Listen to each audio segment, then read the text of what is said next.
सभी लोग इस षष्ठम दिवस की बेला में उपस्थित हैं, पूजन करेंगे। तत्पश्चात आप नित्य की भांति भगवान के दिव्य चरित्रों के जो चरित्र हैं उनको श्रवण करेंगे। पूज्य श्री धर्मेंद्र भारद्वाज जी के श्रीमुख से हमारे यजमान वर्ग पूजन के लिए उपस्थित हों। आचम्य प्राणानायम्य ओम अपवित्रः पवित्रो वा सर्वावस्थां गतोऽपि वा यः स्मरेत् पुण्डरीकाक्षं सभाह्याभ्यन्तरा शुचिः। पुण्डरीकाक्ष पुनातु पुण्डरीकाक्ष पुनातु पुनातु पुण्डरीकाक्ष। ओम केशवाय नमः, ओम नारायणाय नमः, ओम माधवाय नमः। स्वस्ति तिलकम्। ओम स्वस्ति न इंद्रो वृद्धश्रवाः, स्वस्ति नः पूषा विश्ववेदाः, स्वस्ति नस्तार्क्ष्यो अरिष्टनेमिः, स्वस्ति नो बृहस्पतिर्दधातु। आचम्य प्राणायाम्य ओम द्यौः शान्तिरन्तरिक्षगुं शान्तिः पृथिवी शान्तिरापः शान्तिरोषधयः शान्तिः वनस्पतयः शान्तिर्विश्वे देवाः शान्तिर्ब्रह्म शान्तिः सर्वगुं शान्तिः शान्तिरेव शान्तिः सामा शान्तिरेधि। जतो यतः समीहसे ततो नो अभयं कुरु सन्नः कुरु प्रजाभ्यो भयं नः पाशभियः। सुशान्तिर्भवतु वक्रतुण्डमहाकाय कोटिसूर्यसमप्रभा निर्विघ्नं कुरु मे देव सर्वकार्येषु सर्वदा। ओम भूर्भुवस्वः। ओम तत्वाजामि ब्रह्मणा वन्दमान सदा शास्ते जजमानो हविर्भिः अहेजमानो वरुणे हवोद्यरुषगुं समान आयुः प्रमोखीः। ओम भूर्भुवस्वः। ऋग्वेद पुरुषाय नमः, यजुर्वेद पुरुषाय नमः, श्री सामवेद पुरुषाय नमः, श्री अथर्ववेद पुरुषाय नमः, कलशे वर्णाद्यवाद देवताभ्यो नमः। ध्यायामि पूजयामि सर्वोच्चारार्थे गन्धाक्षत पुष्पाणि समर्पयामि नमस्करोमि। पुनः पुष्पाणि गृहीत्वा तुलसी देवी पूजां कुर्यात्। ओम श्री तुलसी देवी नमः, श्री विष्णु वल्लभायै नमः। ध्यायामि पूजयामि सर्वोच्चारार्थे गन्धाक्षत पुष्पाणि समर्पयामि नमस्करोमि। श्री भगवान कृष्ण ध्यान करेंगे। वंशी विभूषित प्रदान नवनीरिदाभात् पीताम्बराधरुण बिंबफलाधरोष्ठात् पूर्णेन्दु सुंदर मुखादर बिंद नेत्रात् कृष्णात् परं किमपि तत्त्वमहं न जाने। कृष्णाय वासुदेवाय हरये परमात्मने प्रणतक्लेशनाशाय गोविंदाय नमो नमः। ओम बालकृष्णाय नमः। ध्यायामि पूजन सर्वोच्चारार्थे पुष्पाणि समर्पयामि नमस्करोमि। स्वयंभू नारदा शंभू कुमारः कपिलो मनुः प्रह्लादो जनको भीष्मो बलिर्वैयासकिर्वयं द्वादश भगवतेभ्यो नमः। अश्वत्थामा बलिर्व्यासो हनुमानश्च विभीषणः कृपः परशुरामश्च सप्तैते चिरजीविनः। सप्त चिरंजीवेभ्यो नमः। ध्यायामि पूजनं सर्वोच्चारार्थे गन्धाक्षत पुष्पाणि समर्पयामि। श्री नारदृषये नमः, श्री हनुमते नमः, श्री कृष्णाय नमः, श्री विष्णवे नमः, श्री नारदृषये नमः, श्री हनुमते नमः, श्री व्यासाय नमः। प्रार्थना पूर्वक नमस्कारं समर्पयामि। तिलक करा दो, भागवती माला पहना दो। ओम माल्यादीनि सुगंधीनि मालत्यादीनि वै प्रभो मया नीतानि पुष्पाणि ग्रहण परमेश्वर। प्राण पुरुषोत्तमाय नमः। सर्वतारार्थे गन्धाक्ष पुष्पाणि समर्पयामि पुष्पमालां च समर्पयामि। संसारसागरे मग्नं दीनं मां करुणानिधे कर्ममोहगृहीताङ्गं मामुद्धर भवार्णवात्। प्राणप्रसूक्तमाय नमः। प्रार्थनापूर्वक नमस्कारं समर्पयामि। तदेव रम्यं रुचिरं नवं नवं तदेव शश्वन् मनसो महोत्सवं तदेव शोकार्णवशोषणं नृणां यदुत्तमश्लोके यशोनुगीयते। ओम प्राणप्रसूक्तमाय नमः। प्रार्थनापूर्वक नमस्कारं समर्पयामि। ओम श्री प्राणप्रसूक्तमाय नमः। तुलसी मंजरीं समर्पयामि। व्यासी तिलक कर दें। ओम व्यासाय विष्णुरूपाय व्यासरूपाय विष्णवे नमो वै ब्रह्मविधये वासिष्ठाय नमो नमः। अचतुरो बदनो ब्रह्मा दुबाहुरपरो हरिः अभादिलोचनो शंभो भगवान् वादिरायणः।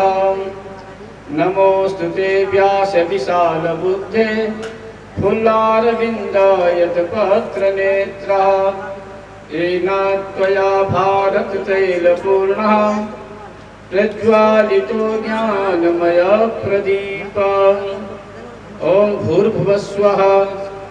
गुरुर्ब्रह्मा गुरुर्विष्णु गुरुर्देवो महेश्वरः गुरुर्साक्षात् परब्रह्म तस्मै श्री गुरवे नमः। वन्दे परमानंद माधवम। हो गया। कृष्णाय वासुदेवाय हरये परमात्मने प्रणतक्लेशनाशाय गोविन्दाय धामभिः। दिवः सदा गुंसि बृहते वितिष्ठता आत्वेकं वर्तते तमः।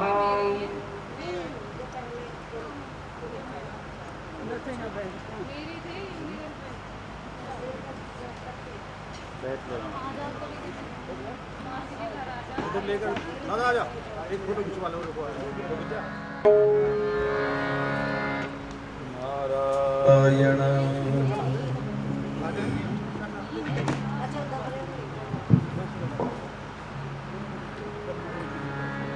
श्री भागवत भगवान की है आरती। पापियों को पाप से भागवत भगवान की है आरती। पापियों को पाप से तारती। भगवान की है आरती। पापियों को पाप से तारती। अमर दिवंते पंचम वेद निराला नव ज्योति जगाने वाला। ये अमर ग्रंथ पंथ ये पंचम वेद निराला नव ज्योति जगाने वाला। ये अमर ग्रंथ ये मुक्ति पंथ ये पंचम वेद निराला नव ज्योति जगाने वाला। हरि नाम यही हरि नाम यही हरि नाम यही हरि नाम यही हरि नाम यही हरि नाम यही हरि नाम यही हरि नाम यही। जग के मंगल की आरती।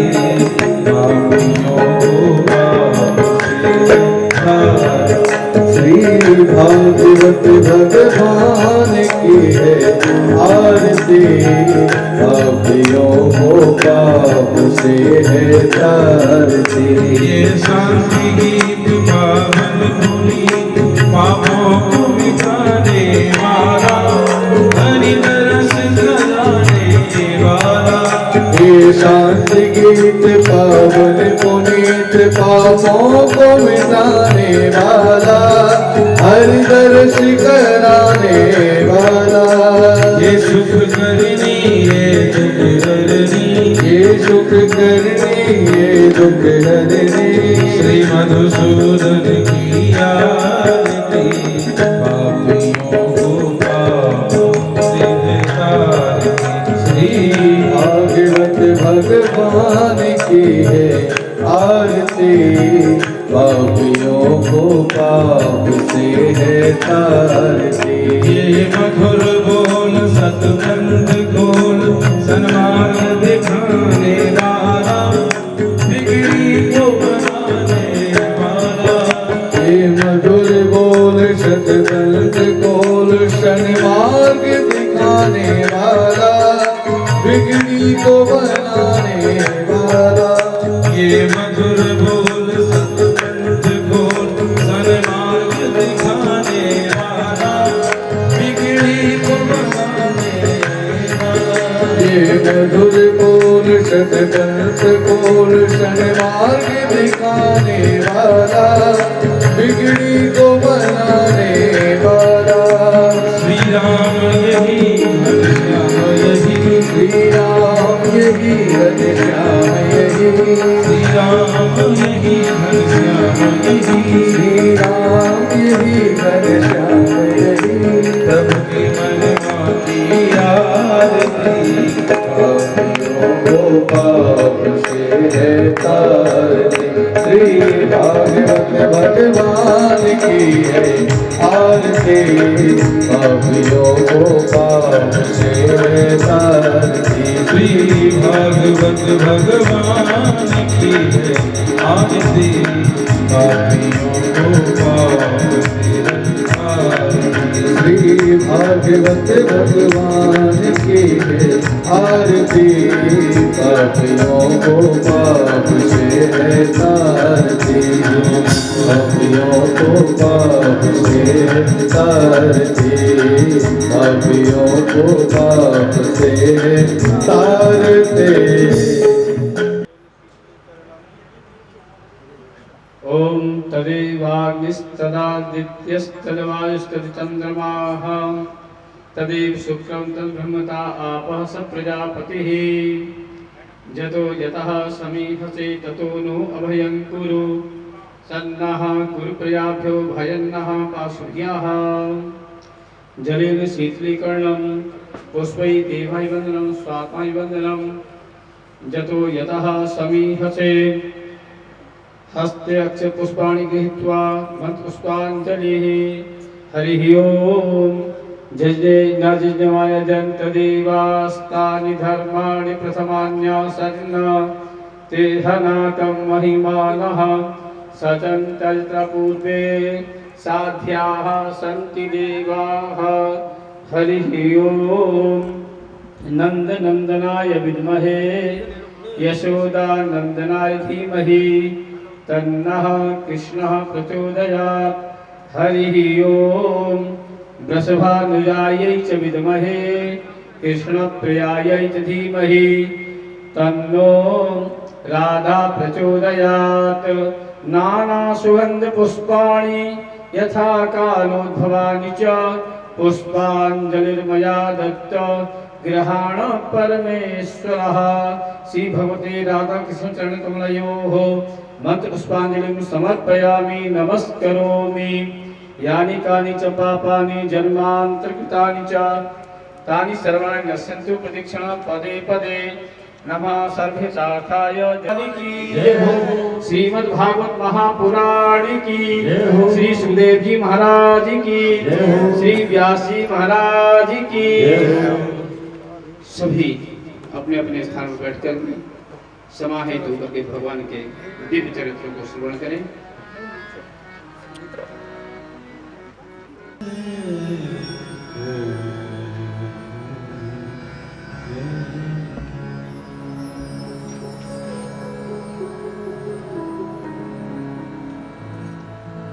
नमः परमहंसा स्वामी चरण कमल चिन्मकरंदा भक्ति जन मानस निवासाय श्री रामचंद्र विश्व स्वसर्ग विसर्गादि नवलक्षण लक्षितम् श्रीकृष्णाख्यं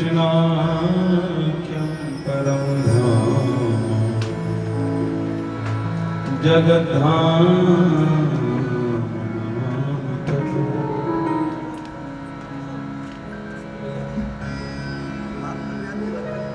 वागीसा यस्य वदने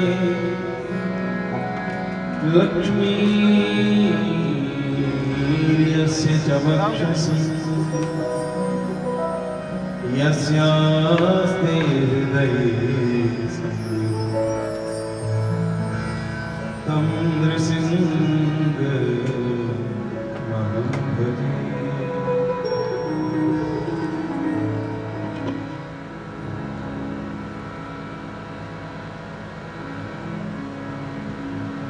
कृष्णं नारायणं वन्दे कृष्णं वन्दे ब्रजप्रियं कृष्णं द्वैपायनं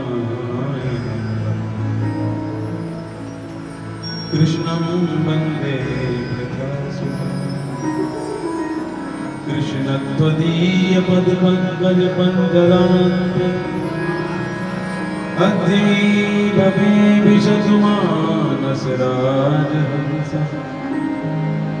प्राणप्रयाणसमये कपवातु कण्ठावरोधनविधौ स्मरणं कुतस्ते।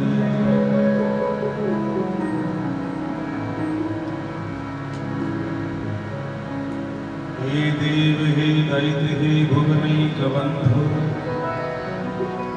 हे कृष्ण हे चपल हे करुणैकसिन्धु हे नाथ हे रमण हे नयनाभिराम कदा भवतासि पदं कुल श्री राधा साध्यं साधनं यस्य राधा मंत्रो राधा मंत्रदात्री चरण सर्वं राधा जीवनं यस्य राधा श्री राधा राधा वाचिकीं तस्य शेषम् उल्लङ्घ्य सिद्धो शरीरं शरीरम् यशोकवन्यं जनकादाय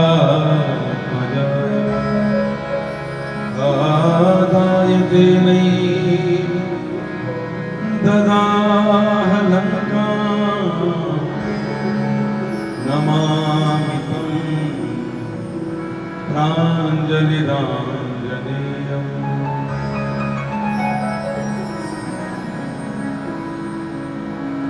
योऽन्तः प्रविश्य मम वाचमिमां प्रसुप्तां सञ्जीवयत्यखिलशक्तिधरस्वदाम् अन्याश्च हस्तचरणश्रवणत्वगादि प्राणान्नमो भगवते पुरुषाय तुभ्यं। भक्ति भगवन्त गुरु चतुर्नाम बपुले इनके पद वंदन किए नासत विघ्न। जय जय श्री राधा रमण जय जय नवल किशोर जय गोपी चित चोर जय जय माखन चोर। बोलिए कृष्णचंद्र भगवान की जय, बांके बिहारी लाल की जय, राधा रानी सरकार की जय। जय राधा माधव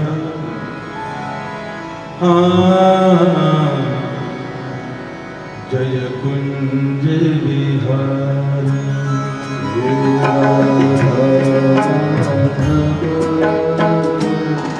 जय कुंज बिहारी।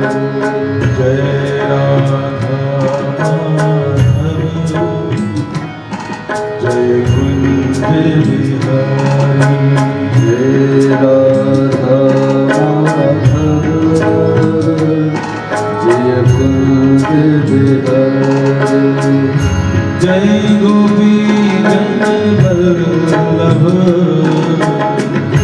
जय गोपी जन वल्लभ जय जय राधा माधव जय कुंज बिहारी यशोदनंदन ब्रज जननंदन यशोदनंदन ब्रज जननंदन यशोदनंदन ब्रज जननंदन यशोदनंदन ब्रज जननंदन यशोदनंदन ब्रज जननंदन यशोदनंदन ब्रज जननंदन माधव मदन मुरारी जय राधा माधव जय कुंज बिहारी जय हो कृष्ण कृष्ण हरे हरे कृष्णा हरे कृष्णा सभी गाइए कृष्ण कृष्णा हरे हरे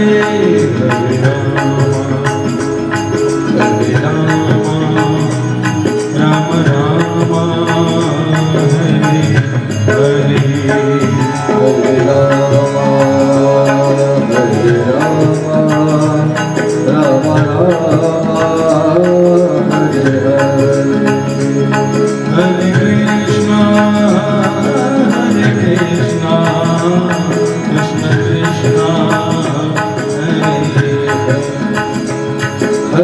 कृष्णा हरे कृष्णा कृष्ण कृष्णा हरे हरे हरे राम राम राम हरे हरे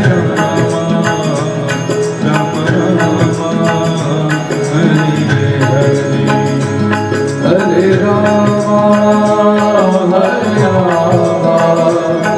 राम राम हरे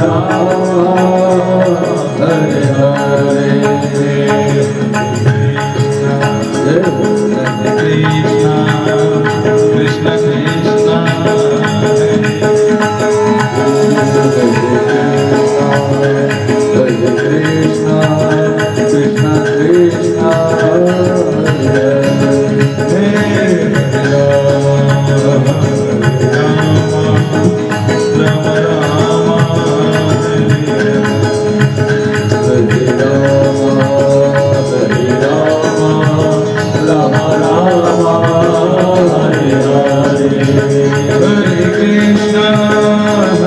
कृष्ण कृष्ण कृष्ण हरे Krishna Krishna Hare Hare Hare Rama Rama Rama Hare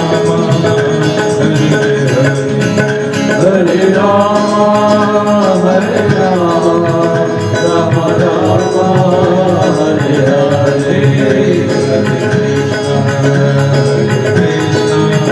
Rama Hare Hare Hare Krishna Krishna Krishna Krishna Hare Hare Hare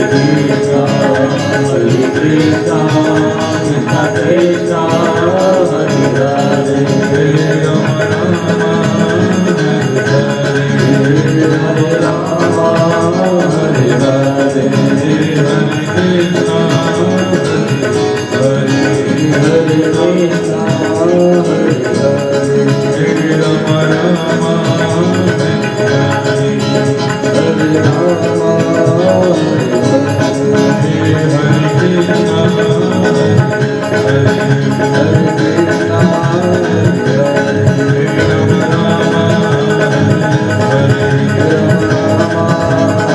Rama Hare Rama Hare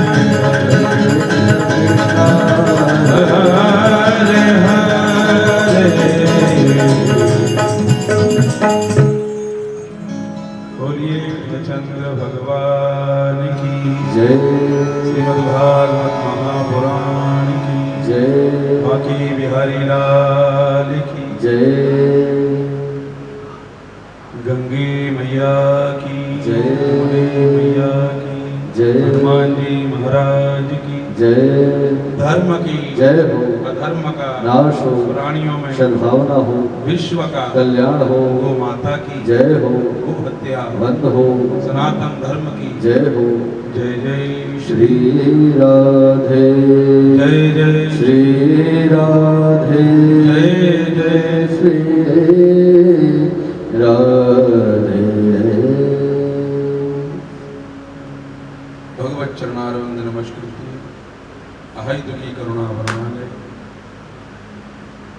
दया सिंधु कृपा सागर भक्त वांछा कल्पतरु भक्त अनुग्रह विग्रह शरणापन्न वत्सल आनंद कंद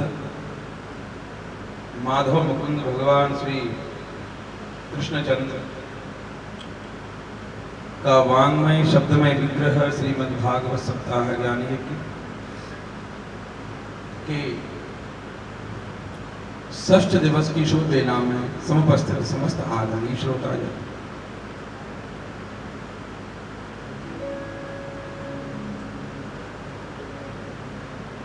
श्री हरिम परमानंदम उपदेष्टारमीश्वरम व्यापकम सर्वलोकानां कारणम तन्नमाम्यहम्। श्री हरि के दिव्य चरण कमलों में प्रणाम करते हुए आज की मंगलमय लीला चरित्रों में हम प्रवेश करते हैं।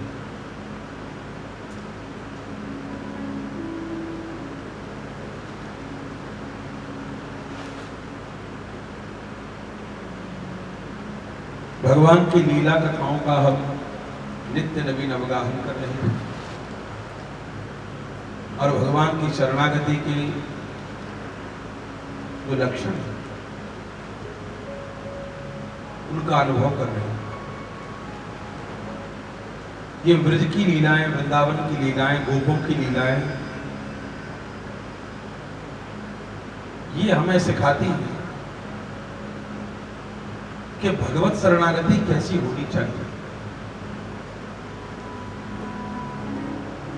शरणागति के जो लक्षण शास्त्रों में कहे गए हैं इन ब्रजवासियों में सहज ही घटते हैं जो भगवान की लीलाओं से संबंधित रही।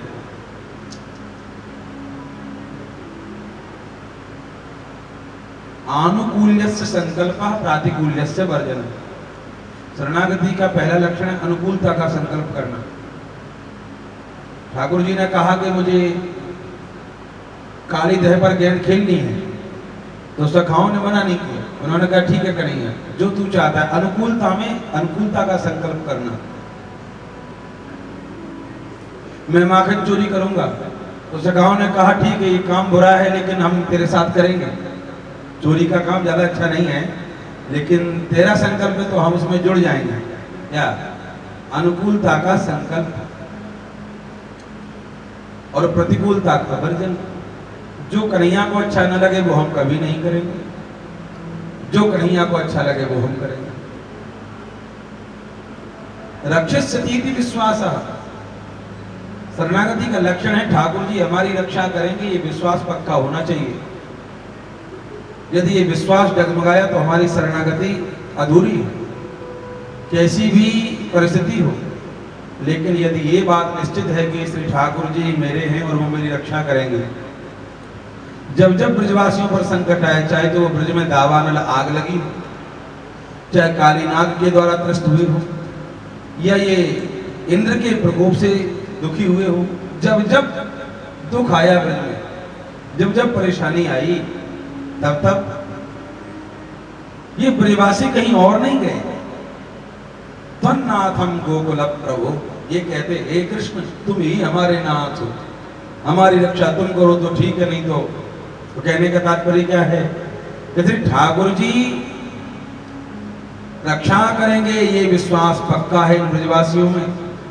इसलिए ब्रजवासी भक्ति की महिमा में सर्वश्रेष्ठ माने जाते हैं।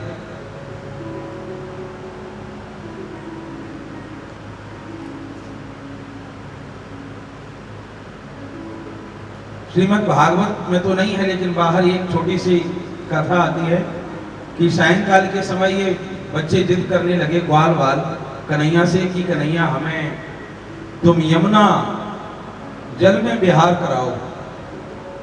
यमुना जी उस समय बाढ़ पर आई हुई थी, बाढ़ पर सावन भादों की यमुना घाट बांध के बह रही थी, तेज धार थी, नौका टूटी हुई थी, पतवार भी ठीक न थी, बच्चे छोटे छोटे थे, रात्रि का समय था और यमुना जी में भंवर भी पड़ रहे थे।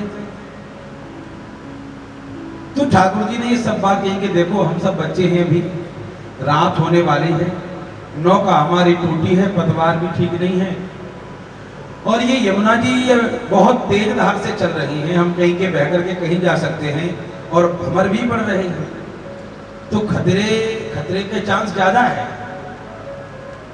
तो छोटे छोटे जो सखा है ना, कोई 5 वर्ष का है, कोई 6 वर्ष का है, कोई 7, अत्यधिक 7, इतने छोटे छोटे बच्चे ठाकुर जी के साथ वाले, वो क्या कहते हैं कि हाँ कन्हैया तुम बिल्कुल ठीक कह रहे हो, जीर्णा तरी सरितीर गंभीर नीरा, ये नौका टूटी है, यमुना भी बहुत गहरी है और तट भी बांध करके यमुना चल रही है, रात्रि का समय है, नौका भी टूटी है।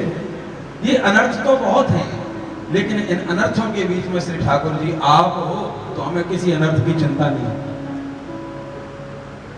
क्योंकि हमें पता है कि कितने भी अनर्थ आएंगे आप उन्हें दूर ही कर दोगे। ये शरणागति है, रक्षा करेंगे ठाकुर जी हमारी, ये पक्का विश्वास अंदर आ जाए, दृढ़ संकल्प।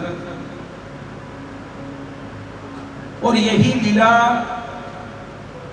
ये जो कल हमने गिरिराज जी का पूजन किया, ब्रजवासियों ने बड़ी प्रसन्नता से पूजन किया और पूजन करने के बाद मुखारबिंद पर खूब भोग लगाया, 56 प्रकार के भोग मुखारबिंद को लगाए गए, सब भोग को पा गए। मधुमंगल के मन में आया कि अरे ये कन्हैया का देवता तो बड़े वर्षों से भूखा था भाई, थोड़ा प्रसाद हमें तो बच जाता।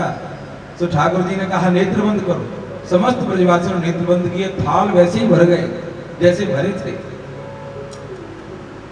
मन से मानसी गंगा का प्राकट्य किया ठाकुर जी ने, मानसी गंगा से जल भर के खूब स्नान कराया, बोले मानसी गंगा महारानी। और अब समस्त ब्रजवासी बड़ी प्रसन्नता से परिक्रमा करने लगे। जिस समय परिक्रमा कर रहे थे उस समय इंद्र के किसी दूत ने इंद्र से जाके कहा कि तुम्हारी लीला का, तुम्हारी पूजा का तिरस्कार कर दिया है ब्रजवासियों ने। एक 7 वर्ष के श्री कृष्ण के कहने पर उन्होंने तुम्हारी जगह एक पहाड़ की पूजा कर दी, एक पर्वत की पूजा कर दी।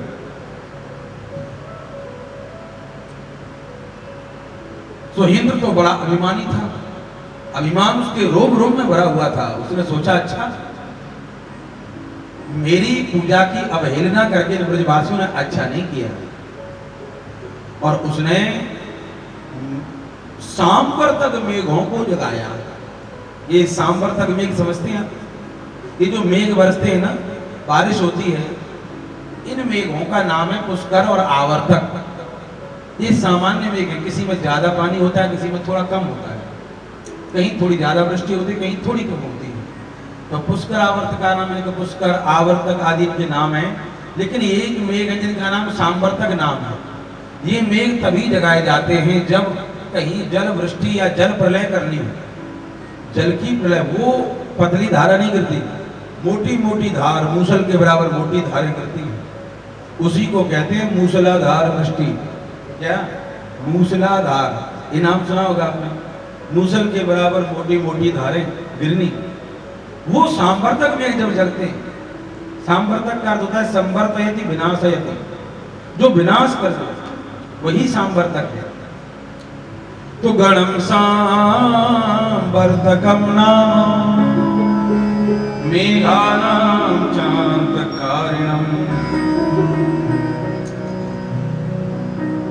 अंत करने वाले सांवर्तक मेघों। और कहा जाओ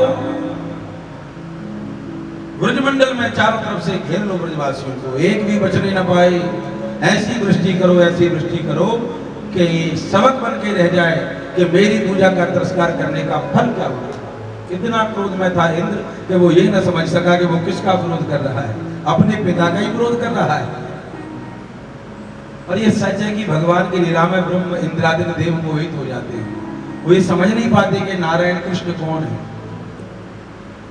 तो चारों तरफ से ब्रजवासियों ने देखा कि काली काली घटाएं ब्रज को घेरने लगी, और ये काली काली घटाएं ऐसी थी कि दिन में भी रात कर दी।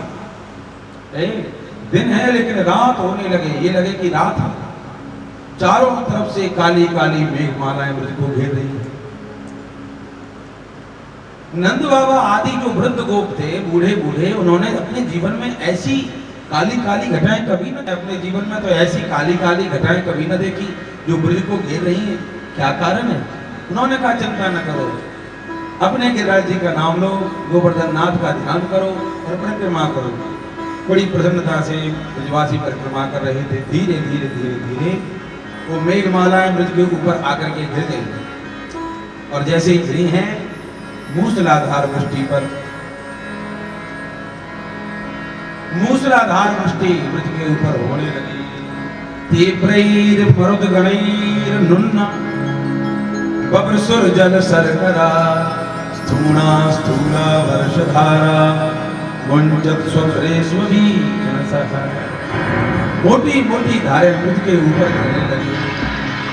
अत्यसाराति बातेनो पशवो जात भेमनाः गोपा गोप्यश्च सीतार्था गोविंदम शरणं जयुः। मोटी मोटी जल की धाराएं ब्रजमंडल पर, खास करके जहाँ ये ब्रजवासी परिक्रमा कर रहे थे वहाँ गिरने लगी। छोटे छोटे बछड़े, गाय, गाड़ियाँ बहने लगी।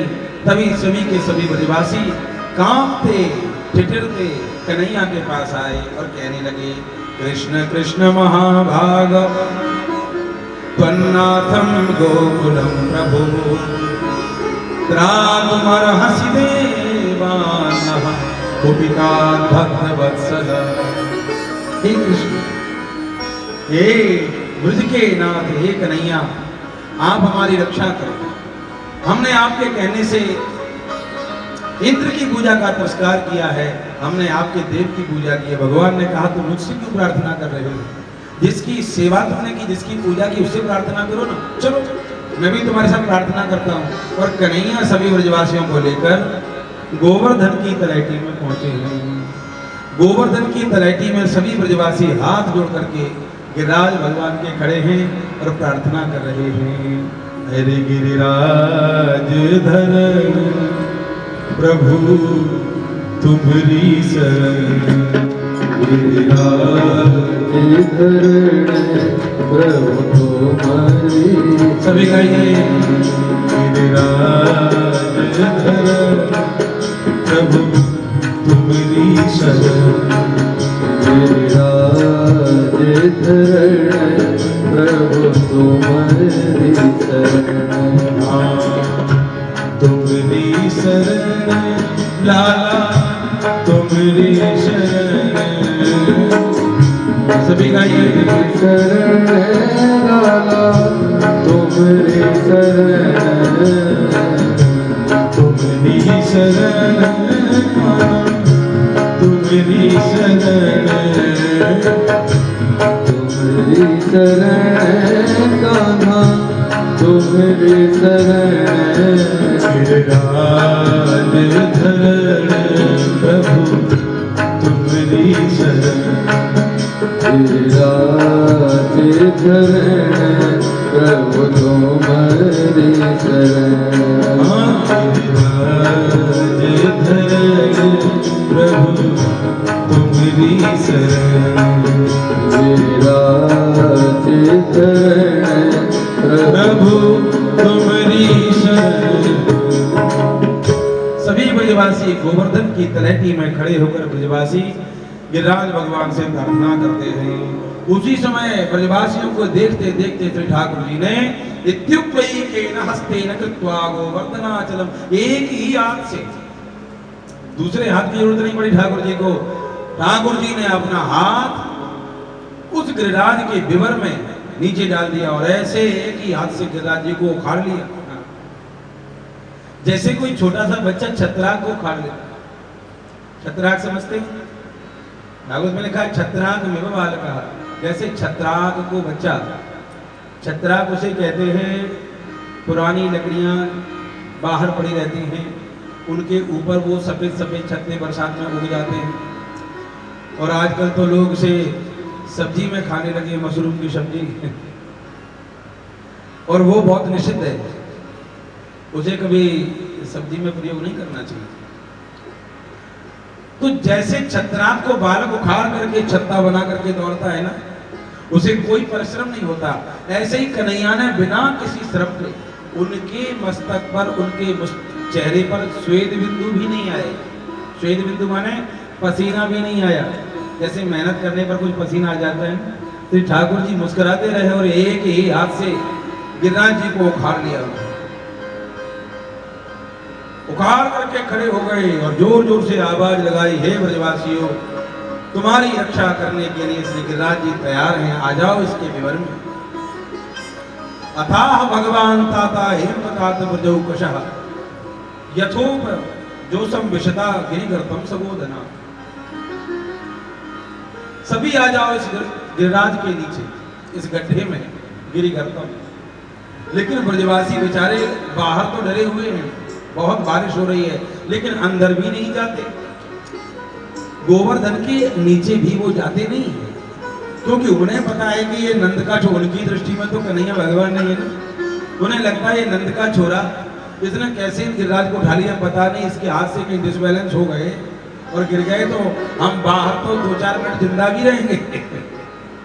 यदि ये जरा सा फिसला तो फिर तो ब्रजवासी अंदर ना आ गए। भगवान समझ गए कि ये मुझे कुछ समझते नहीं, इन्हें मुझ पर भरोसा नहीं है। भरोसा का कारण ये है कि वो उन्हें भगवान नहीं मानते, वो उन्होंने अपना बेटा ही मानते हैं, अपना। उन्होंने कहा तुम चिंता मत करो, ये मत सोचो कि ये गिरिराज भगवान मेरी ताकत से उठे हैं, ये तो अपनी कृपा से उठे हैं। स्वयं उन्होंने छत्ता तान दिया है आप पर कृपा करने के लिए। गिरिराज जी स्वयं छत्ते की तरह तन गए हैं। सभी ब्रजवासी गिरिराज जी के गर्त में प्रवेश करते। ठाकुर जी ने जल की बड़ी सुंदर व्यवस्था की। अब पानी इतना बरस रहा है कि यदि गड्ढे में भी रुक जाए तो गड्ढा भर जाए थोड़ी देर में। तो ठाकुर जी ने शेषनाग को आदेश दिया कि हे शेषनाग, तुम चारों तरफ से ऐसा परकोटा बनाओ, गिरिराज जी की चारों तरफ बाउंड्री ऐसी बना दो कि बाहर का जल इस गड्ढे में न आने पाए। अब भगवान की व्यवस्था, भगवान की छोटी मोटी व्यवस्थाएं थोड़ी हैं। तो तुरंत शेषनाग ने चारों तरफ से एक सुंदर सी बाउंड्री तैयार कर दी गिरिराज जी के नीचे से, ताकि बाहर का जल अंदर ना आ सके। भगवान ने अपने सुदर्शन चक्र को आदेश दिया कि तुम जाओ और गिरिराज पर्वत के ऊपर घूमने लगो। सो हजार हजार अरों का, सूर्यों के एक एक अरे में प्रकाश, ऐसा तेज कुंज सुदर्शन चक्र गिरिराज भगवान के ऊपर घूमने लगा। तो जितना जल गिरिराज जी के ऊपर गिरता था, वो सारा जल इतना विशाल विराट ठाकुर जी का वो सुदर्शन चक्र हो गया कि एक भी जल की बूंद गिरिराज जी पर पड़ती न थी। वो ऊपर बन के छत्ता बन के और घूमने लगा। तो जितनी जल की बूंदें ऊपर गिरती, वो ऊपर से ऊपर ही भाप बन के उड़ जाती। जैसे किसी गर्म तवे पर आप जल डालते तो वो भाप बन जाता है, ऐसे ही इतने तीव्र अग्नि से युक्त हो गए सुदर्शन भगवान कि जो भी जल की बूंदें गिरती हैं वो सब भाप बन के ऊपर से उड़ जाती हैं। तो ना तो ऊपर जल गिर रहा है और ना परकोटे के अंदर आ रहा है। अब रहा बाहर का दृश्य। सो पृथ्वी माता को इतना तप्त कर दिया श्री ठाकुर जी ने कहा तुम इतनी तप जाओ कि ऊपर से कितना भी जल आए सबका सब सूख जाए। तो जितना भी जल गिरता है पृथ्वी माता के ऊपर वो सब सूख जाता है। और श्रीमद् भागवत में तो नहीं है, लेकिन हमारे पूर्वाचार्य ने एक कथा भी कही है कि अगस्त मुनि भी एक तरफ जल पी रहे। अन्य पुराणों में ऐसी कथा है। ये अगस्त मुनि यहाँ जल क्यों पी रहे हैं? ये त्रेता युग से प्यासे बैठे। जिस समय भगवती सीता और राम जी रावण का वध करके लौटे सीता माता ब्राह्मणों को भोजन कराने की बहुत शौकीन थी। उन्होंने कहा महाराज ब्राह्मण भोजन तो करते हैं लेकिन मन से नहीं करते। उन्होंने कहा देवी हर तरह के ब्राह्मण हैं, 2 बूढ़ी खाने वाले भी, 10 खाने वाले, 100 खाने वाले भी, और कितनी खा ले इसका कोई अंत नहीं है। उन्होंने कहा महाराज कोई ठीक से भोजन करने वाले ब्राह्मण को निमंत्रण करो तो अच्छा। ठाकुर जी ने आज अगस्त मुनि का निमंत्रण किया। और ये अगस्त मुनि कौन है पता है? इन्होंने 3 अंजलि में पूरे समुद्र को पी लिया था, ऐसे योगी महात्मा है। तो इतना भोजन किया। जब सीता माता भोजन लेकर के आई, अलग अलग कटोरी में अलग अलग व्यंजन। सो रसोई के द्वार पर अगस्त मुनि बैठे और कहने लगे माता जी ये छोटी छोटी कटोरियों में मुझे सब्जी ला रही हो, बताओ इनको मैं नाक में डालूं कि कान में डालूं? अरे भोजन कराना है तो ठीक से कराओ माता जी। सीता माता समझ गई कि भोजन ठीक से करेंगे। एक दिन लगातार भोजन करते रहे। पूरा महलों का प्रशासन लग गया इसी बात में कि ब्राह्मण का पेट भरना है। दूसरे दिन भोजन, तीसरे दिन भोजन, अष्ट सिद्धियां, नव निधियां संकल्प से भोजन बना रही हैं और अगस्त मुनि संकल्प मात्र से सारे भोजन को पाते चले जा रहे हैं। सब के सब जब थक गए तो सीता माता राम जी से बोली प्रभु हम भी थक गए थे, ऐसा ब्राह्मण आप लेके आए क्या पेट? सीता माता ने कहा राम जी से कि बस करो। उनसे कहकर के माता सीता अगस्त मुनि के पास ही बोले महाराज आधा भोजन हो जाता है तो पानी पीना चाहिए। तो अगस्त मुनि ने और डरा दिया, बोले माता जी चिंता मत करो, आधा हो जाएगा तो मैं पानी खुद ही पी लूंगा। दूसरा हे भगवान 15 दिन से भोजन कर रहे हैं। अरे ने कहा आधा भोजन नहीं हुआ अभी, 16वें दिन भगवान राम ने जब उनको इशारा किया तो अगस्त मुनि बोले माता जी ठीक है मेरा आधा भोजन तो हुआ, अब मुझे जल तो पिलाओ। अब जिसने इतनी दिन भोजन किया है उसे 2, 4, 10, 20, 50 घड़े पानी पिला भी दो तो क्या काम चलेगा। तब भगवान श्री राम ने ये कहा था कि जब इंद्र कुपित होकर के द्वापर युग में ब्रज को बहाने का प्रयास करेगा उस समय तुम जल पान करना। तो एक तरफ अगस्त मुनि जल पी रहे हैं। 7 वर्ष के श्री कृष्ण ने 7 कोस लंबे चौड़े गिरिराज पर्वत को 7 दिन रात्रि पर्यंत कन्नी उंगली पर धारण करके रखा। अच्छा वृंदावन से मथुरा से बरसाने से 7 कोस ही हैं गिरिराज जी, और गिरिराज जी की परिक्रमा भी 7 कोस की है। और ठाकुर जी भी उस दिन 7 वर्ष के ही उस समय, और 7 दिन रात्रि पर्यंत इंद्र ने बारिश की। 7 का आंकड़ा यहाँ बहुत फिट होता है।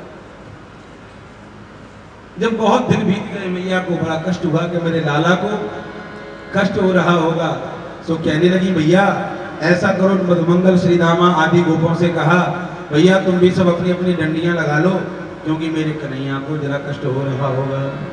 अरे नख पर गिरवर लीनो धार कन्हैया मेरो पारो, नख पर गिरवर लीनो धारे कन्हैया मेरो, कन्हैया मेरो पारो, लीनो बारे कन्हैया मेरो पारो, कन्हैया मेरो पारो, कन्हैया मेरो पारो, कन्हैया मेरो बारो, कन्हैया मेरो बारो, नख पर गिरवर लीनो धारे कन्हैया मेरो पारो, नख पर गिरवर लीनो धारे कन्हैया मेरो बारो, जब को इंद्र ने कीनो गिर गोवर्धन धर लीनो, जब कोप इंद्र ने कीनो गिर गोवर्धन धर लीनो, जब को इंद्र ने कीनो गिर गोवर्धन धर लीनो, जब कोप इंद्र ने कीनो गिर गोवर्धन धर लीनो, बादल बरस बरस गए बादल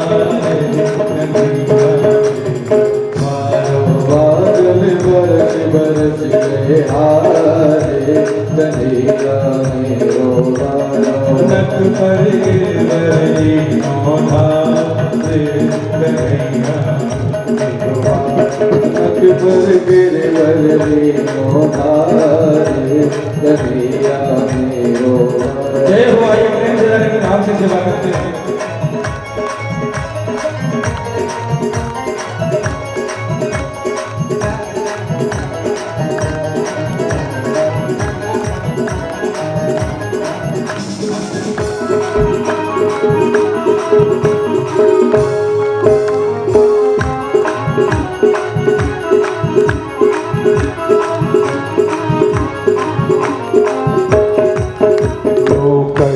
यशोदा मैया निक हाथ लगाओ मेरे भैया।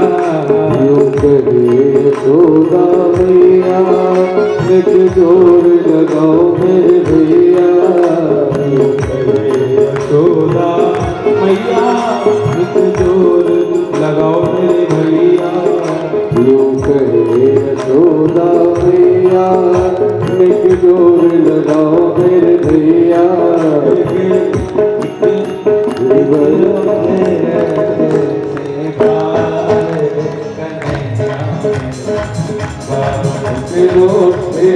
कैसे मारे कन्हैया मेरो मारो।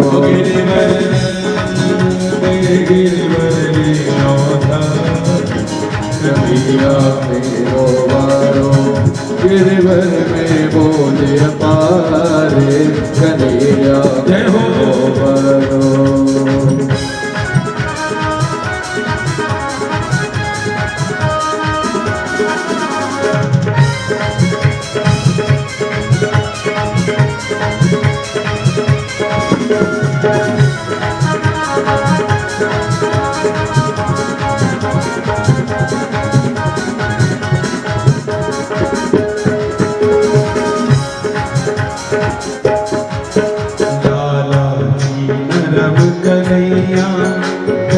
मूरत न जाए अकेली मैया। लाला जी नरम कन्हैया कहीं मूरत न जाए बाकी मैया। लाला जी नरम कन्हैया कहीं मूरत न जाए अकेली मैया। लाला जी नरम कन्हैया कहीं मूरत न जाए बाकी मैया। कैसे खेले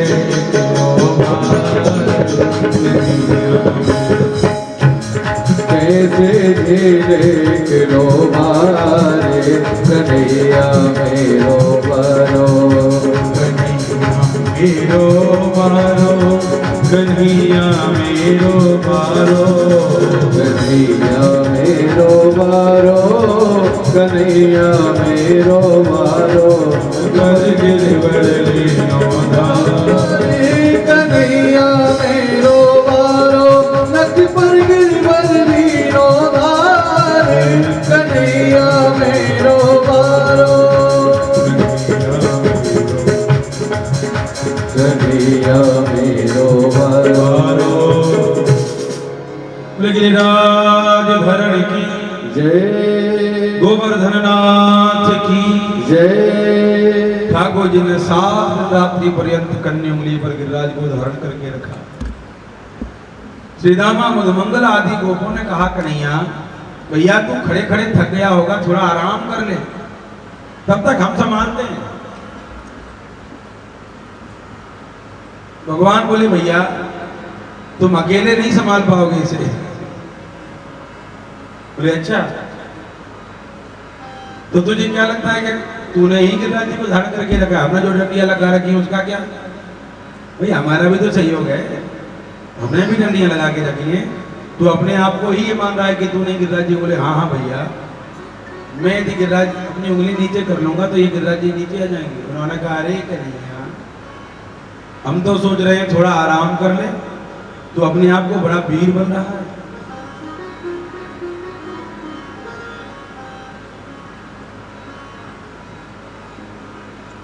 उन्होंने कहा देखो संभालो सभी। और कन्हैया ने अपनी उंगली थोड़ी सी नीचे की तो उनकी लाठियां चट चट चट करके टूटी। संभाल कन्हैया संभाल। फिर से सब ठाकुर जी ने करनी उंगली पर धारण कर लिया। एक सखा बोला कन्हैया, हमारी मोटी मोटी डंडियां टूट गई और तेरी इस उंगली में क्या जादू है कि टेढ़ी भी नहीं होती है। तो ठाकुर जी के मुख से निकल गया कि मैं तो भगवान हूं। एक सखा बोला, भैया किस बात का भगवान है? तो श्रृंगार किया, इसलिए मैं भगवान हूं। उन्होंने कहा, पूतना तूने मारी तो सही, लेकिन मरी हुई पूतना में 4 डंडी तो हमने भी लगाई। ऐसे ब्रजवासी भगवान को भगवान नहीं मानते, और यही इनकी भगवत्ता है। ठाकुर जी की ब्रज की लीला में यही भगवत्ता है कि वो भगवान बन के नहीं घूमते, वो एक सखा बन के घूमते। देखिए, सर्व सुलभ श्री कृष्ण ब्रज के सबसे अधिक दुर्लभ, जिनसे मिलना, जिनको टच करना, छूना, बात करना बहुत दुर्लभ है, वो श्री कृष्ण है वैकुंठवासी। एक बार ब्रजवासियों ने वैकुंठ जाने की इच्छा की तो ठाकुर जी ने उनको लेके गए। अब वहां देखा तो श्री ठाकुर जी तो आराम से लेटे हैं और उनके पास कोई जा ही नहीं पा रहा है। तो ब्रजवासी बोले, कन्हैया हमें तेरे वैकुंठ में नहीं रहना भैया, जहां हम तेरे साथ खेल ना सके, खा ना सके, तुझे छू ना सके। और जब वैकुंठ से भी ज्यादा थोड़े सरल श्री कृष्ण द्वारिकावासी, यद्यपि द्वारिका में भी वो राजा हैं, लेकिन फिर भी कोई विशेष अधिकारी भक्त हो तो उससे मिल लेते। उनसे भी थोड़े से सुलभ श्री कृष्ण वो मथुरावासी हैं। मथुरा में राजा न थे श्री कृष्ण, इसलिए कोई भी उनसे मिल लेता था। लेकिन सर्व सुलभ, अत्यंत सुलभ, कोई कहे तो उनका कान पकड़ ले, कोई उनको मुर्गा बना दे, कोई कहे कन्हैया चलो मेरे साथ गौशाला में गोबर उठाने के लिए चलो, तो ठाकुर जी घंटों गोबर उठा रहे हैं। ऐसा देव और काम रहेगा। शेष महेश दिनेश सुरेश सहु के नहीं ध्यान में आते रहे। जो शेष महेश सुरेश आदि के ध्यान में नहीं आए, वही श्री कृष्ण ब्रज में गेंद से खेलते हुए मिले। जिन परमात्मा को हमने वेदों में ढूंढा, वैकुंठ में ढूंढा, सब जगह ढूंढा, वो परमात्मा ब्रज में श्री किशोर जी के चरण दबाते निकुंज में पाए गए। ब्रह्म में ढूंढो पुराण में वेद, वेद ऋचा सुन चौगुन चायन, देख सुनियो न कि कहूँगा बहु, वह कैसे स्वरूप और कैसे सुभाए। सब जगह ढूंढा उसे। अरे हेरत हार गई, रस खान बतायो न लोग लुगाए। उसे ढूंढते ढूंढते मैं थक गई, लेकिन मुझे वो कहीं मिला नहीं। लेकिन जब मिला तो कहाँ मिला कि हेरत हार गई, रस खान बतायो न लोग लुगाए। देखो दुर्यो वह कुंज कुटीर में, बैठो पलोटत पायन। देखो दुर्यो वह कुंज, बैठो पलोटत वो श्री कृष्ण ब्रज में किशोर जी की चरण वंदना करता पकड़ा गया है। ऐसे श्री कृष्ण।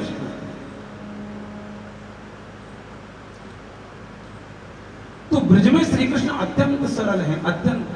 एक गोपी कहती है कि नैया, यदि तुम मेरी गौशाला का गोबर उठवाओगे ना, तो तुम जितने गोबर उठाओगे उतने माखन के लौंदे तुम्हें मैं दूंगी। तो कन्हैया बोले ठीक है, मैं तो इसी के लिए काम करता हूँ, मुझे तो मक्खन चाहिए। और देखिए, जो नित्य तृप्त है और जिसे विश्वम्भर कहते हैं, अपने संकल्प से समस्त विश्व के चराचर जीवों का पेट भरता है, वह श्री कृष्ण इतने से माखन के लोभ में गोपी का गोबर उठाने के लिए चल पड़ा। कहते ठीक है चलो चलते ना, और ठाकुर जी गोबर उठवाने लगे। इतनी सरल, इसलिए तो ब्रज की उपासना बड़ी सरल है, अत्यंत सरल है। वहां पर श्री कृष्ण को अपना लाला मानते हैं, भगवान नहीं मानते। सो गोपी ने गोबर उठवाया, उठवाती रही, जितने गोबर उठवाया ठाकुर जी के मुख पर ही उतने गोबर लगा दिया, यहाँ लगा दिया, वहां लगा दिया, पूरे मुख पर गाय का गोबर लगा दिया। और जब गोबर समाप्त हुआ तो ठाकुर जी बोले, गोपी अब तो मुझे माखन दे दे। सो गोपी बोली कि नहीं, ऐसे माखन नहीं मिलेगा, यदि माखन चाहिए तो नाचो। सो ठाकुर जी ने एक हाथ अपनी कमर पर रखा, एक हाथ अपने सिर पर रखा, और श्री ठाकुर जी नाचने लगे। ये दृश्य नारद ऋषि आकाश से देख रहे थे। वो गाते हैं गोमय मंडित भाल कपूरम चेत चिंत चिन्मय भासम। जो परमात्मा चिन्मय है, चैतन्य है, वो गोमय, गो के गोबर से जिसका भाल लपेटा हुआ है, ऐसा हमने ब्रज में देखा। तो ये ब्रजवासी भी ठाकुर जी को भगवान नहीं मानते, अपना सखा मानते हैं। ठाकुर जी ने सोचा कि ब्रजवासी मुझे भगवान तो मान नहीं सकते, इसलिए ठाकुर जी ने बड़ा सुंदर उत्तर दिया कि मैंने गिरिराज जी कैसे धारण कर लिए। वो कहते हैं कछु माखन को बन बढ़ियो, कछु गोपन करी सहारो, श्री राधीजू की कृपा थे मैंने गिरवर लियो ठारो। कुछ तो माखन का वर बना और कुछ भैया तुम गोपों ने मेरी सहायता कर दी। सखा बोले भैया हमने तेरी क्या सहायता कर दी? अरे हमने तो सोचा 1 मिनट तुझे आराम मिल जाए, सो भी ना दे सके, हमने तेरी क्या सहायता कर दी? कन्हैया बोले देखो तुम्हें पता नहीं है, तुमने मेरी सहायता की है। कैसे? तो कन्हैया बोले जब मैं गिरिराज जी उठा रहा था ना, तब तुम सबके सब मुझे एकटक दृष्टि से देख रहे थे, मुझे देखे जा रहे थे, तो तुम्हारी आंखों से शक्ति निकली और मेरी उस उंगली में आ गई।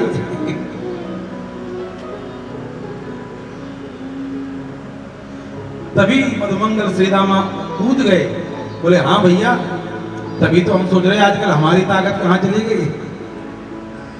तो कहने लगे अरे ओ नंद के छोरा, अब तक तो तू हमारे घरों में माखन की चोरी करता था और अब हमारे घर में हमारी शक्ति की ही चोरी करने लगा। इस प्रकार से ब्रजवासियों को ठाकुर जी आनंद दे रहे हैं। 7 दिन रात्रि पर्यंत इंद्र ने कुपित होकर के वृष्टि की। जब सांबर तक मेघ बारिश करते करते करते करते थक गए, इंद्र की आज्ञा लेकर के सोने के लिए चले गए। ये मेघ सोते रहते हैं क्या? ये मेघ जगते नहीं है, ये मेघ हमेशा सोते हैं। इनको तभी जगाया जाता है जब जल प्रलय करनी होती है। सांबर तक में पुनः सोने के लिए चले गए थक करके। इंद्र ने कहा अपने दूत से जाओ, ब्रज की हालत देखो क्या हुई। इंद्र तो ये सोच रहा था कि ब्रज में तो एक चींटी भी जिंदा न रही होगी। अरे भैया, जिसके रक्षक श्री कृष्ण हैं उन्हें कोई मार सकता है? पथिच्युतम तिष्ठति दिष्ट रक्षितम गृहे स्थितम तद विहितम विनश्यति। शास्त्र कहते हैं कि ठाकुर जी के द्वारा रक्षित जीव अग्नि में भी नहीं जलता और उनके द्वारा रक्षित नहीं है तो वो घर में भी मृत्यु को प्राप्त हो जाएगा।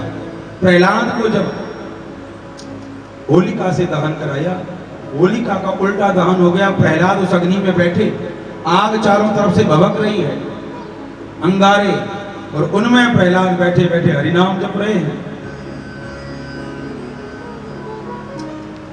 तो हिरण्यकशिपु ने पूछा कि तुझे ये अग्नि क्यों नहीं जला रही है? तो बहुत अच्छी बात कही प्रहलाद ने, विष्णु पुराण का श्लोक है। वो कहते हैं राम नाम जपता मकुतो भय सकल ताप समनैक भेषजम पश्यतात मम गात्र सन्निधौ पावकोटि सलिलायते।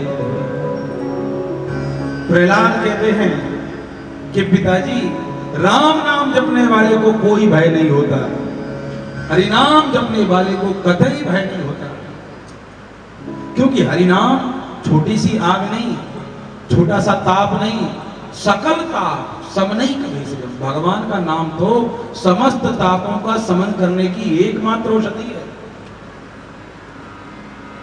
दैहिक, दैविक, भौतिक तीनों तरह के तापों को हरिनाम समन कर देता है। ऐसी महाशक्ति हरिनाम में है पिताजी। और तुम सामने प्रत्यक्ष प्रमाण देखो, ये चारों तरफ से आग मेरे तरफ है लेकिन ये मुझे जला नहीं रही है। हरिनाम जापक के जीवन में कितनी प्रतिकूलताएं आ जाए, जो हरिनाम जापक है उसको प्रतिकूलताएं आएंगी तो सही, लेकिन जैसे आग में बैठे प्रहलाद को आग न जला सकी, ऐसे हरिनाम जापक को कुछ नहीं कर सकती। वो महाशक्ति है उसके।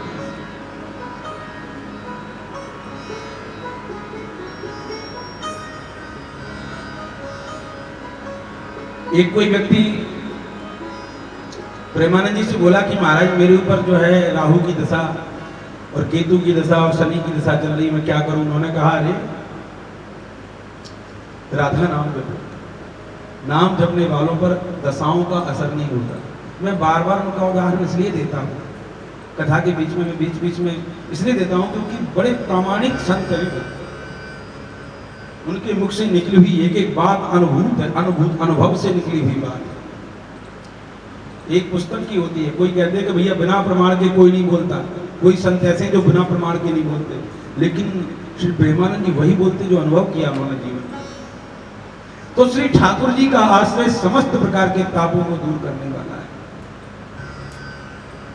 इंद्र ये भूल गया था कि जिन ठाकुर जी के द्वारा रक्षित ये पूरा ब्रजमंडल है वो स्वयं श्री नारायण है। इंद्र ने आकर के जब दूत ने कहा कि ब्रजमंडल में तो धूल उड़ रही है, इंद्र ने सोचा कि मेरी बड़ी भारी भूल हो गई। उसने कामधेनु गौ को साथ में लिया, ऐरावत हाथी की सूंड में आकाश की गंगा को भरा और श्री ठाकुर जी का अभिषेक करने के लिए गोवर्धन की तलहटी में पहुंच गया। ब्रजवासी तो वहां से चले गए। श्री ठाकुर जी एक पेड़ के नीचे एक शिला पर बैठे हैं। इंद्र ने आकर के श्री ठाकुर जी के चरणों में साष्टांग लेट गया। विशुद्ध सत्वं तव धाम शांतम तपोमयं भस्मरजस्तमसः मायामयोऽयं गुण संप्रभा न विद्यते ते ग्रहणानुबन्धः। हाथ थर-थर कांप रहे हैं, पैर कांप रहे हैं, पूरा शरीर कांप रहा है इंद्र का डर के मारे कि पता नहीं क्या दंड मिलेगा। श्री ठाकुर जी के आगे खड़ा हो गया, होठ कांप रहे हैं, वाणी लड़खड़ा रही, स्तुति करते समय ठीक से स्तुति नहीं कर पा रहे। हे प्रभु, अब स्तुति कर रहे हैं, ध्यान रखो, स्तुति करते समय शब्द क्या बोल रहे हैं, ध्यान देने की बात है। कह रहे हैं विशुद्ध सत्वम, हे प्रभु आपका जो अवतार है वो मायिक नहीं है, विशुद्ध सत्व वाला है। मायिक में तो सतोगुण रजोगुण तमोगुण होता है, लेकिन हे श्री कृष्ण आपका चिन्मय विग्रह है, यानी इसमें रजोगुण तमोगुण का तो लेश भी नहीं है और तमोगुण का कार्य है क्रोध। इसलिए हे नाथ मेरे ऊपर क्रोध मत करना क्योंकि आप सतोगुण में स्थित हैं। जब देखा कि ठाकुर जी की आंखें त्योरी चढ़ी हुई हैं तो दूसरा वाक्य बोला तब धाम शांतम, हे प्रभु आपको सभी लोग शांत कहते हैं, आप तो शांत हैं क्या? शांताकारं भुजगशयनं पद्मनाभं सुरेशं विश्वाधारं गगनसदृशं मेघवर्णं सुभांगं। हे प्रभु आप तो शांत हैं। जब देखा इंद्र ने कि ठाकुर जी का क्रोध अभी भी शांत नहीं हुआ तो तीसरा वाक्य बोला तपोमयम, ये ठाकुर जी आपका स्वरूप तपोमय है और क्रोध करने से तप क्षीण हो जाता है, आप क्रोध न करें। जब देखा भगवान ने कि इंद्र बहुत डर गया है तो ठाकुर जी थोड़ा मुस्कुराए।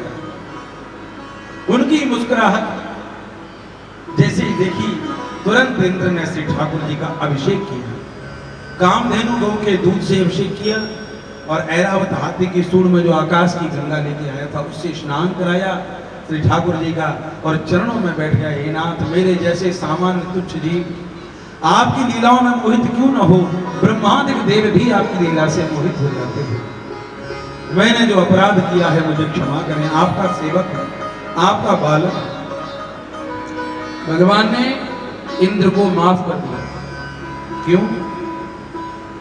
ब्रह्मा जी ने 40 श्लोकों से ज्यादा स्तुति की भगवान की, लेकिन भगवान ने उतना सांत्वनापूर्ण उनको वचन नहीं कहा। इंद्र ने भगवान की 9-10 श्लोकों में स्तुति की और भगवान ने शांति कर दी, ठीक है मैंने तो ये माफ किया। क्यों? अपराध ब्रह्मा ने भी किया था और अपराध इंद्र ने भी किया है। इंद्र का अपराध ब्रह्मा के अपराध में अंतर है। ब्रह्मा ने ठाकुर जी के गोप और बछड़ों को उनसे 1 साल के लिए दूर कर दिया था और इंद्र ने अपराध तो किया लेकिन 84 को उस ब्रजमंडल के बछड़े गाय गोप सब इकट्ठे कर दिए, एक ही पर्वत के नीचे ला दिए। तो भगवान नाराज के साथ साथ प्रसन्न भी हुए कि इंद्र ऐसा न करता तो शायद 84 को ब्रजमंडल इकट्ठा न हो सकता। तो ठाकुर जी ने क्षमा कर दी। भगवान के श्री चरणों के मैं प्रणाम करता हुआ इंद्र वहां से चले गए हैं। जब जब ब्रज के ऊपर संकट आए श्री ठाकुर जी कृपा करते हैं। ब्रज के नंदलाला श्री राधा जी के सांवरिया, सब दुख दूर हुए जब तेरा नाम। ब्रज के नंदलाला श्री राधा जी के सांवरिया, सब दुख दूर हुए जब तेरा नाम लिया। ब्रज के नंदलाला श्री राधा जी के सांवरिया, सब दुख दूर हुए जब तेरा नाम।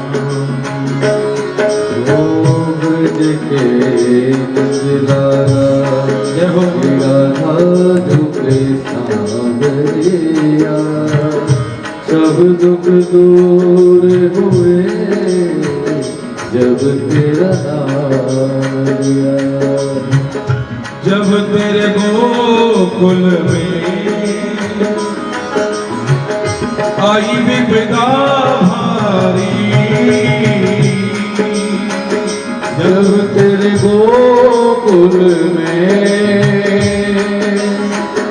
आई विपदा भारी, हाँ, एक इशारे पे सारी विपदा टली। एक इशारे पे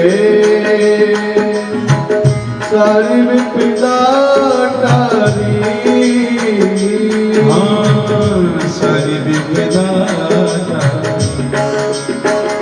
उड़ गया गोवर्धन से उठा लिया, सब दुख दूर हुए जब तेरा नाम।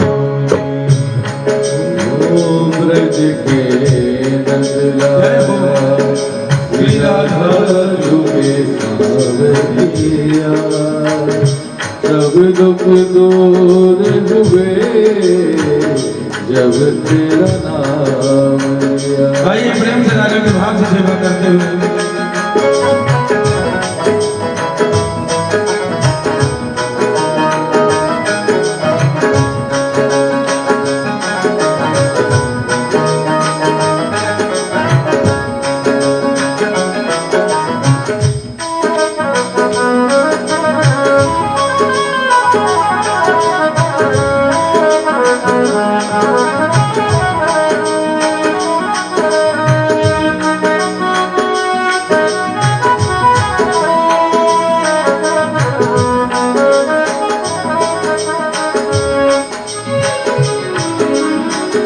नैनों में श्याम बसे, मन में बनवारी, नैनों में श्याम बसे, मन में बनवारी। हाँ, सुध बिसराए गई मुरली की धुन प्यारी, सुध बिसराए गई मुरली की धुन प्यारी। हाँ, मुरली की धुन प्यारी।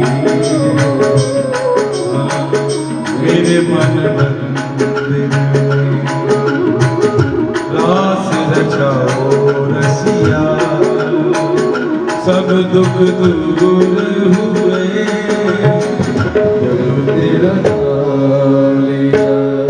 ओ ब्रज के नंदलाला श्री राधा जी के सांवरिया, सब दुख दूर हुए जब तेरा नाम लिया।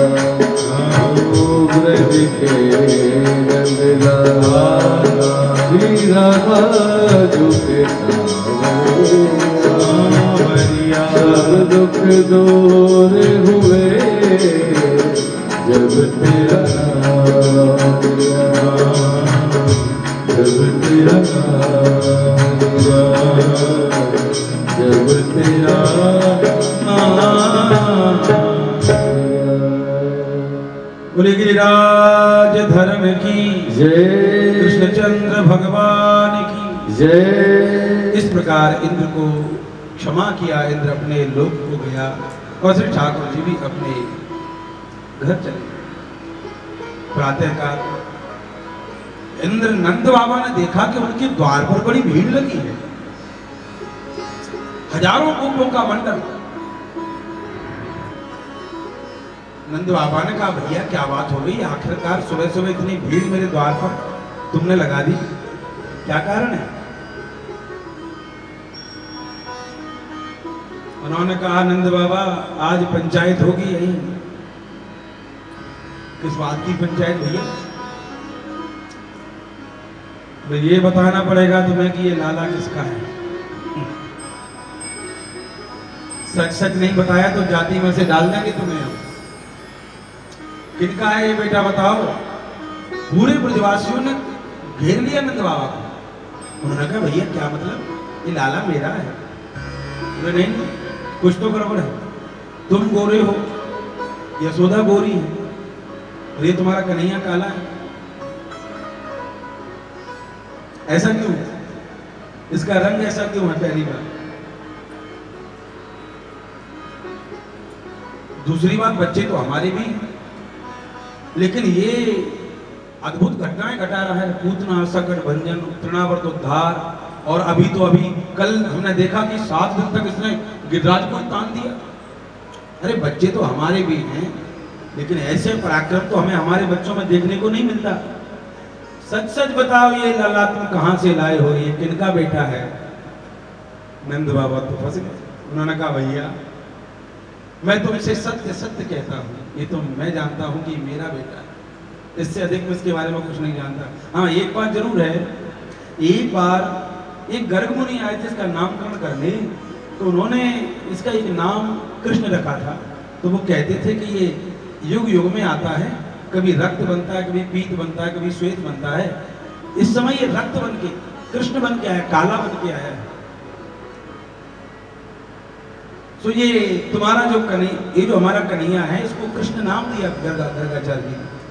और तुम इसकी जो ताकत की बात कर रहे हो, तो ताकत इसमें क्यों है ये तो मैं नहीं कह सकता, लेकिन गर्ग मुनि ने एक और बात कही थी कि नारायण समो गुण, तुम्हारे बेटे में नारायण जैसे गुण होंगे, जो भगवान के गुण हैं वही तुम्हारे बेटे में गुण होंगे।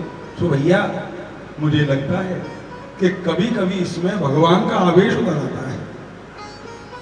ये बात वो फिर भी नहीं कह रहे कि स्वयं भगवान है। गर्गाचार्य जी ने कहा था कि नारायण के जैसे गुण तुम्हारे पुत्र में होंगे। तो भैया कभी कभी ये गिरिराज उठाने जैसी जो लीलाएं करता है ना, भगवान का आवेश इसमें आ जाता होगा तो ये कार्य कर देता होगा। इसके अलावा मुझे इस कन्हैया के बारे में कुछ पता नहीं है। मैं तुम सभासदों के बीच में सत्य सत्य कह रहा हूं। सभी ब्रजवासी अपने अपने घर चले गए। श्री ठाकुर जी गोचारण के लिए आए। यही बात सखाओं ने आज कही उसे गोचारण के दौरान, जो बात पिताजी से नंद बाबा से कही गई थी। कन्हैया भैया हम तेरी बात से सहमत हैं। तूने जो उस दिन कहा था कि तू भगवान है, हम मान गए कि तू भगवान है। बोले मैं तो कब से कह रहा हूं, तुम मानने को तैयार कहां हो। बोले एक बात बताई, तू भगवान है तो तेरा वैकुंठ लोक भी तो होगा। बोले हाँ है, क्यों नहीं है, बहुत अच्छा है। तो अपने वैकुंठ के दर्शन क्यों नहीं कराता? एक बार अपने वैकुंठ को दिखा दे तो हमको पक्का विश्वास हो जाए कि तू भगवान है। उन्होंने कहा इतनी सी बात, आंख बंद करो ब्रजवासी। और सखाओं ने नेत्र बंद किए। थोड़ी देर में नेत्र खोले तो उन्होंने देखा कि वो वैकुंठ में है, जहां पर ऋग्वेद यजुर्वेद सामवेद वेद भगवान की स्तुति कर रहे हैं। जय विजय द्वार पर खड़े हैं। श्री ठाकुर जी विश्राम कर रहे हैं। लक्ष्मी जी चरण दबा रही हैं। विष्णु सहस्रनाम का जाप ऋषि मुनि कर रहे हैं, वैकुंठ का दिव्य वैभव दिखाई दिया।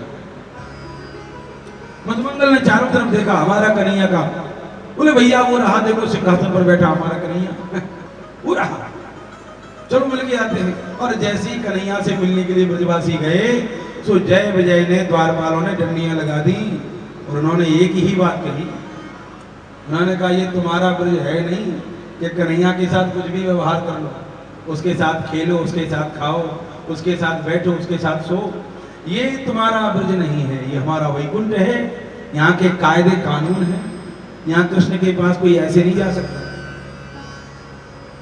मधुमंगल वैकुंठ में रह करके भी उदास हो गए।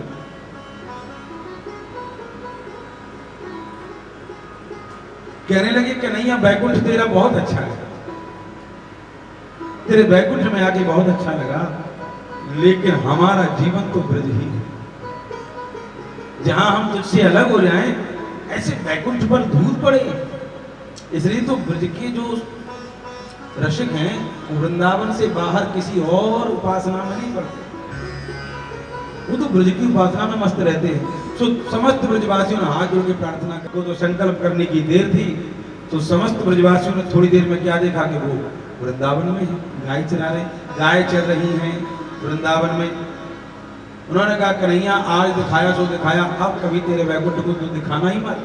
और हम तो ये कहते हैं तुम भी कभी वैकुंठ मत जाना, हमारे ब्रज से अच्छा वैकुंठ नहीं है। और सच है, कन्हैया के वृंदावन से, वृंदावन क्या है पता है?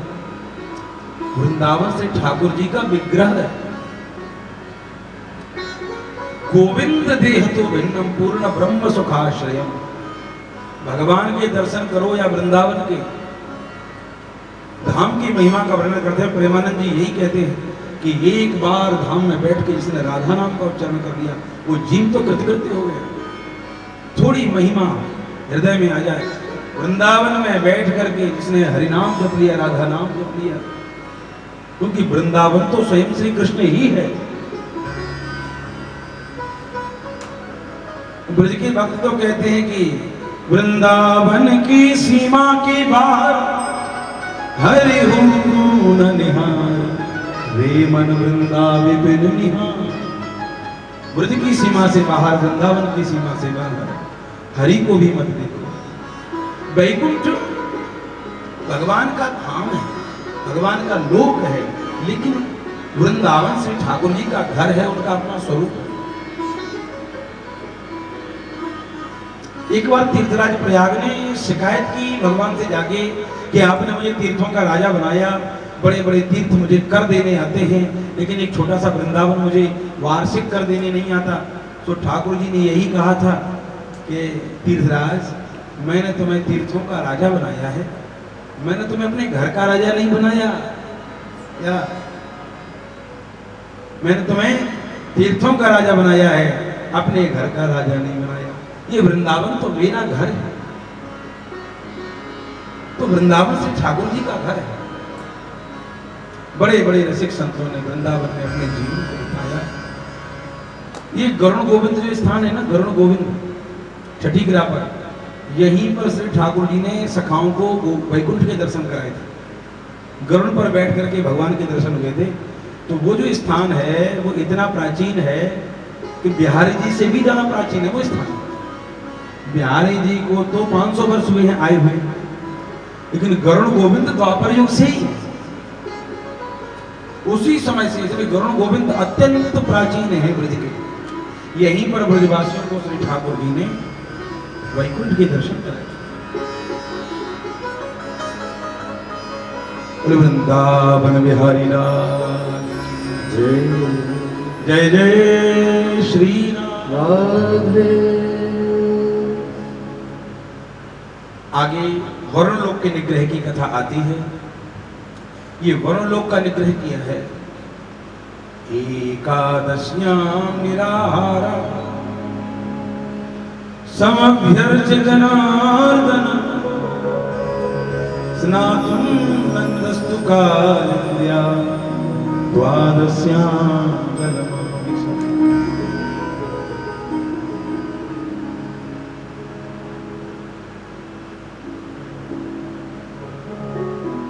बार एकादशी का दिन आया, नंद बाबा एकादशी का व्रत करते हैं। ये एकादशी का व्रत मुक्ति देने वाला व्रत है। नंद बाबा आदि गोप भी एकादशी का व्रत करते थे। सोचो, जिनको ठाकुर जी स्वयं उपलब्ध थे। हम भगवत प्राप्ति के लिए तो करते हैं, लेकिन वो भी करते थे नंद बाबा भी। एकादशी महामहिनीय व्रतों में आता है, और जिसको भुक्ति चाहिए उसे प्रदोष करना चाहिए, और जिसे मुक्ति चाहिए उसे एकादशी करनी चाहिए। शास्त्रों में वैसे तो अनेक व्रत हैं, अनेक बार के अपने अपने व्रत हैं, लेकिन दो व्रतों के ऊपर हमारे शास्त्रों ने विशेष वर्णन किया है, एक प्रदोष व्रत और एक एकादशी व्रत। प्रदोष व्रत जो भगवान शिव का है, और एकादशी व्रत जो भगवान कृष्ण का कन्हैया के निमित्त होता है। तो जिसको भुक्ति यानी भोग अधिक चाहिए उसे प्रदोष करना चाहिए, और जिसे मोक्ष और मुक्ति चाहिए उसे एकादशी करनी चाहिए। एकादशी का व्रत मुक्ति प्रदान करने वाला व्रत है। एकादशी सबको रखनी चाहिए। जो भी वैष्णव हैं उन्हें एकादशी रखनी चाहिए। एकादशी के तो बहुत नियम हैं, सब ऐसे नियम नहीं कर सकते, लेकिन कम से कम एकादशी के दिन अन्न दोष से बचा जाए। अन्न दोष समझते हैं? एकादशी के दिन अन्न न खाया जाए, इतना तो व्रत सभी करें कम से। वैसे तो कुछ महात्मा तो ऐसे हमारे नरवर में भी और जगह भी कि वो हर एक एकादशी निर्जल ही करते हैं, जल नहीं पीते। लेकिन कुछ ना हो तो कम से कम अन्न दोष से बचे, एकादशी का व्रत करें। एकादशी के व्रत की बड़ी महिमा है शास्त्रों में। तो जो व्यक्ति एकादशी का व्रत करता है उसकी कभी भी दुर्गति नहीं होती, ठाकुर जी के धाम का वो अधिकारी होता है। तो नंद बाबा ने एकादशी का व्रत किया। एकादशी का व्रत किया बिल्कुल निराहार रह करके, निर्जला व्रत किया। निराहार निर्जल व्रत किया है। दिन में भगवान का स्तवन किया और रात्रि में जागरण किया। अब जागरण करते करते उनको रात्रि के 1 या 12:30 बजे ही ऐसा भ्रम हो गया कि प्रातः काल हो गया। उनको लगा कि सवेरा हो गया, 4 बज गए। तो नंद बाबा ने अपने वस्त्र उठाए, अपना कमंडल उठाया, अपना डंडा उठाया और यमुना स्नान करने के लिए चल पड़े। यमुना जी के तट पर उन्होंने अपने वस्त्र रखे, अपना कमंडल रखा, अपना डंडा रखा और सब सामान रखे, और यमुना जी में स्नान करने के लिए जैसे प्रवेश किया, प्रवेश करते ही वरुण के सेवक नंद बाबा को चुरा करके ले गए। नंद बाबा के वरुण के सेवक। प्रातः काल हुआ, जब नंद बाबा नहीं लौटे थे, सुधा भैया ने चारों तरफ कहा, भैया बाबा तो नहीं दिख रहे हैं। कन्हैया की नींद खुली, चारों तरफ कृष्ण ने बलराम ने ढूंढा बाबा को, पूरे ब्रजमंडल में कहीं न मिले। तब कन्हैया ढूंढते ढूंढते अपने बाबा को यमुना के तट पर पहुंचे। यमुना के तट पर देखा कि बाबा का कमंडल, बाबा का डंडा, बाबा के वस्त्र तो हैं तट पर, लेकिन बाबा गायब है। भगवान ने नेत्र बंद किए, समझ गए कि ये तो वरुण का हस्तक्षेप है।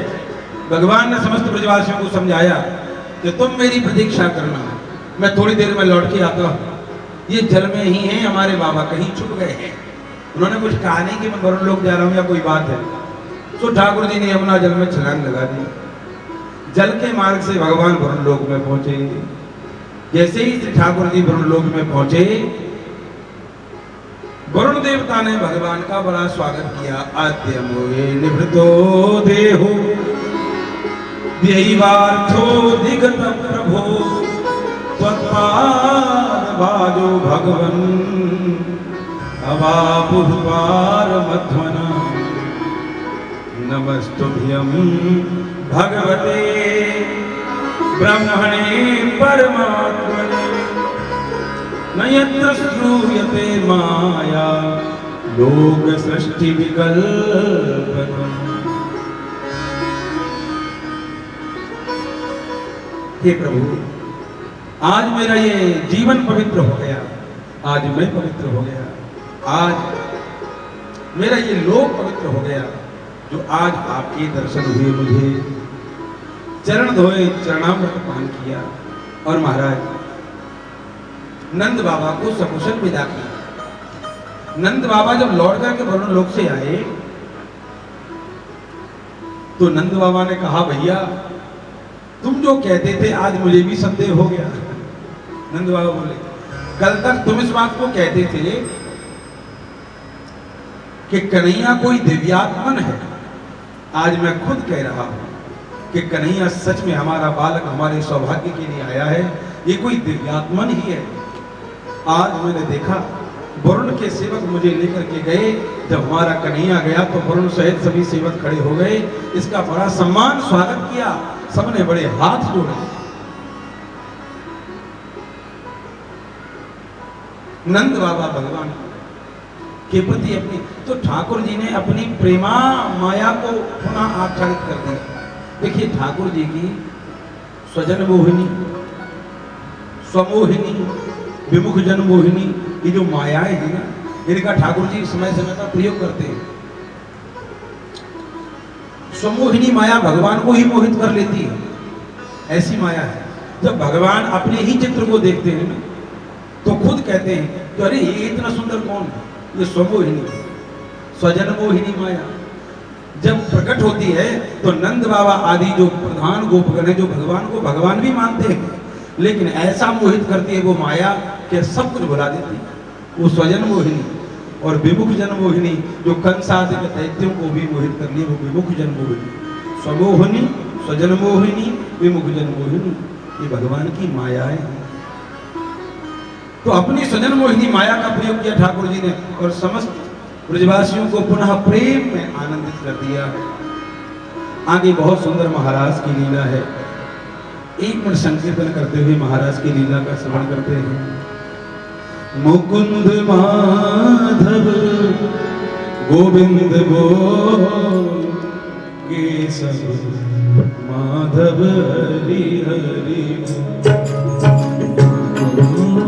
माधव गोविंद बोल केशव माधव हरि हरि बोल। मुकुंद माधव गोविंद बोल केशव माधव हरि हरि बोल। हरि हरि बोल, हरि हरि बोल, हरि हरि बोल प्यारे, हरि हरि बोल, हरि हरि बोल प्यारे, हरि हरि बोल। गोविंद माधव गोविंद बोल केशव माधव हरि हरि बोल। गोविंद माधव गोविंद बोल केशव माधव हरि हरि बोल। हरि हरि बोल हरि हरि बोल, हरि हरि बोल हरि हरि बोल। हरि हरि बोल प्यारे, हरि हरि बोल, हरि हरि बोल प्यारे, हरि हरि बोल। गोविंद बोल केशव माधव हरि हरि बोल। गोविंद माधव हरि हरि बोल। कृष्णचंद्र भगवान की जय, बांके बिहारी लाल की जय। राज बिहारी सरकार की जय। भगवान पिता रात्रि शरदोत्फुल्ल मल्लिका वीक्षरन्तुं मनश्चक्रे योग माया मुखाश्रिता।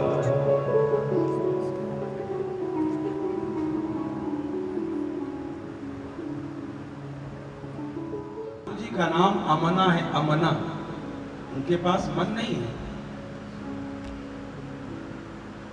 अजन्मा अमना, वो परमात्मा जब लीला का स्मरण करते, लीला को स्वीकार करते तो अपना मन बनाते हैं, और मन बनाया योग माया का आश्रय लिया।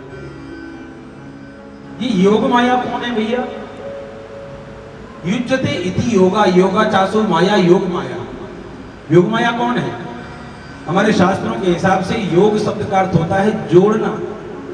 युज्यते इति योगा, जो जोड़ दे हमें वो योगा है।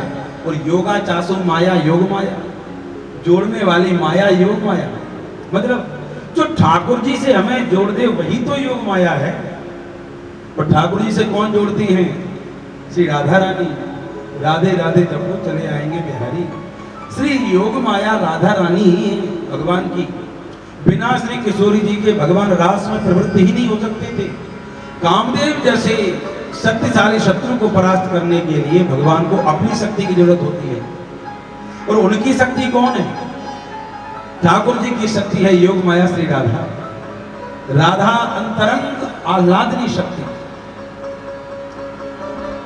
क्रिया शक्ति, ज्ञान शक्ति, बल शक्ति, आह्लादनी शक्ति, अलग अलग शक्तियां हैं भगवान की। क्रिया शक्ति अलग है, बल शक्ति अलग है। लेकिन ठाकुर जी की श्री किशोरी जी आह्लादनी शक्ति है। आह्लादनी समझते हैं? भगवान को आनंद प्रदान करने वाली शक्ति आह्लादनी शक्ति। पूरी दुनिया कृष्ण नाम जप के आनंदित होती है। कृष्ण कृष्ण कृष्ण कृष्ण जब के हम सब आनंदित होते हैं। लेकिन ठाकुर जी आनंदित कैसे हो? उनको भी तो आनंद चाहिए। तो कन्हैया राधा राधा राधा राधा कह के आनंदित होते हैं। ये राधा नाम परम गोपनीय है। जिस प्रकार सारा जगत राम जी का नाम लेके कृतकृत्यता का अनुभव करता है, तो राम जी भरत का नाम लेके कृतकृत्यता का अनुभव करते हैं। भरत सरिस को राम सनेही, जग जप राम राम जप देवी, जप राम राम जप देवी।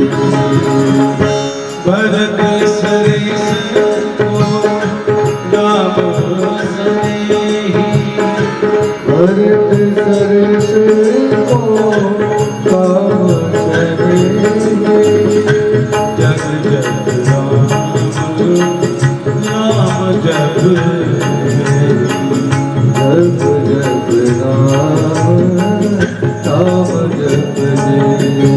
सारा संसार राम नाम जपता है और राम भरत भरत जपते हैं। ऐसे ही सारा संसार कृष्ण कृष्ण जपता है, लेकिन भगवान कृष्ण राधा राधा। भगवान स्वयं जब आनंदित होना चाहते हैं तो वो किशोर जी का नाम जपने लगते हैं। और ये उपासना पद्धति बड़ी अद्भुत है कृष्ण और राधा की। भगवान कृष्ण राधा राधा कहकर के आनंद का अनुभव करते हैं और श्री किशोरी जी कृष्ण कृष्ण कह के आनंदित होती है। बिना किशोरी जी की कृपा के, बिना राधा रानी के अनुग्रह के कोई जीव श्री ठाकुर जी को पाले ये असंभव है। जैसे बिना पूर्णिमा के पूर्ण चांद नहीं मिल सकता, वैसे ही बिना श्री राधा रानी के कन्हैया नहीं मिल सकते। ये सच बात है। गौर तेज विनायस्तु श्याम तेज उपासते। बिना गौर तेज के जो श्याम तेज की उपासना करते हैं, यानी बिना किशोरी की जो कृष्ण को पाना चाहते हैं, वो तो बिना पूर्णिमा के पूर्ण चांद चाहते हैं। बिना पूर्णिमा के पूर्ण चांद नहीं मिल सकता, वैसे ही बिना राधा के कृष्ण नहीं मिल सकता। इसलिए राधा परम गोपनीय, ये उपासना सबको सुलभ नहीं है।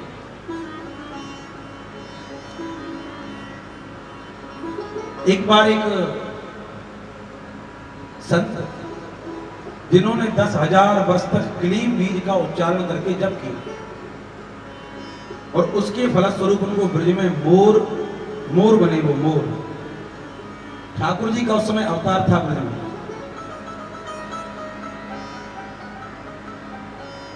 तो इस मोर ने सोचा कि मैंने भगवान का 10,000 वर्ष तक जप किया है, चलूं मैं ठाकुर जी के दर्शन करके आऊं। जैसे ही वो मोर उड़ करके नंद द्वार पर आता, तो ठाकुर जी दौड़ करके अंदर चले जाते, उसे दर्शन नहीं देते थे उस मोर को। और वो प्रतिदिन नंद द्वार पर आता, रोता और रो करके फिर चला जाता। एक दिन एक सखी ने देखा कि ये मोर डेली प्रतिदिन आता है, नंद द्वार पर रोता है और चला जाता है।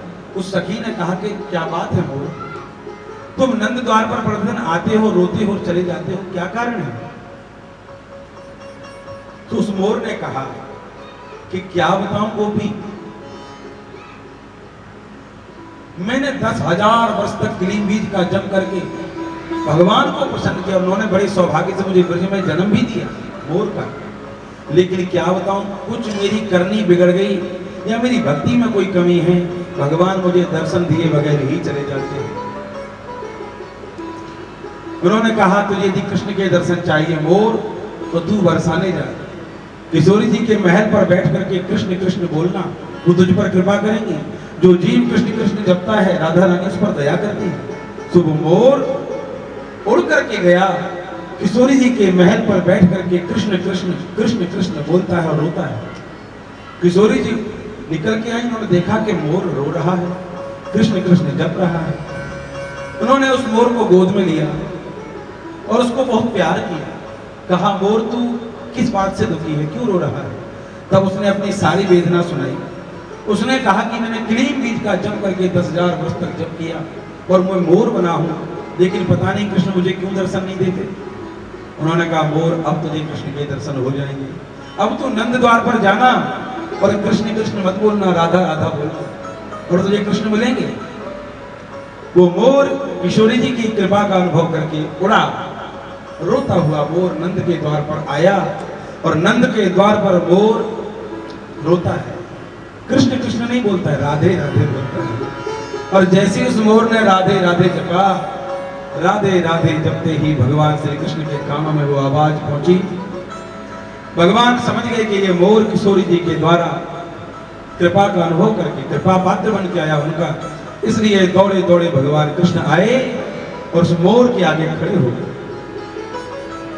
उस मोर के तो मानो भाग्य उदय हो गए, उसके जन्म जन्मांतर के भाग्य उदय हो गए, आंखों से आंसू बहने लगे।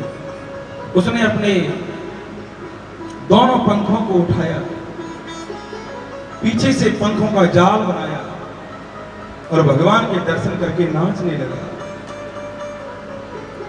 ठाकुर जी उसके साथ नाचने लगे, वो नाच रहा है, भगवान नाच रहे हैं।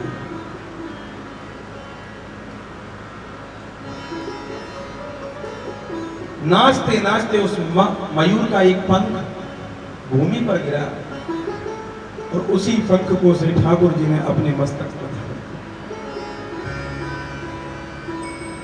किया। ये वही मयूर पिच है, तुझे किशोरी जी के बिना महाराज की लीला संभव ही नहीं है। बोले राधा रानी सरकार की जय। झांकियां तेरे भवन की कर रहे सब देवगण। आ गया वैकुंठ सारा तेरे बरसाने में है। अद्भुत नजारा तेरे बरसाने में है। लाडली अद्भुत